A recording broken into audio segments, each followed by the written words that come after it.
உங்களுக்கு பக்கபலமாக உங்கள் சகோதரராக, உங்கள் தோழராக, உங்கள் குடும்பத்தில் ஒருவராக கேட்டாள பாலாஜி நான் இருப்பேன் என்ற உறுதியை சொல்லி சில பேர் சொல்வார்கள், அங்க போயிருக்காரா இங்கே போயிருக்காரு, சிவகாசியில் தான் நிற்பேன்.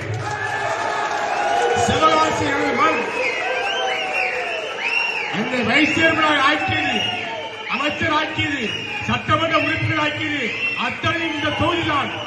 இங்கேதான் இங்கே யார் இருந்தாலும் யார் இருந்தாலும் உங்கள் ஆதரவோடு நான் வெற்றி பெறுவேன் என்ற உறுதியை சொல்லி உங்கள் அத்தனை பேர்களுக்கும் நெஞ்சார்ந்த நன்றி கலந்த வணக்கத்தை சொல்லி எனது மன குமுறலை சொல்லக்கூடிய பாக்கியத்தை கொடுத்த உங்கள் அத்தனை பேருக்கும் நெஞ்சார்ந்த நன்றியை சொல்லி வந்திருக்கின்ற நிர்வாகிகள் அத்தனை நன்றி சொல்லி ஒவ்வொருத்தரும் ஒரு சில நிமிடங்கள் பேசுவதற்கு நம்முடைய பொறுப்பாளர் அன்பு சகோதரர் ஜான் மந்தன் அவர்கள் தனது கருத்துக்களை உரையாற்றுகிறார்.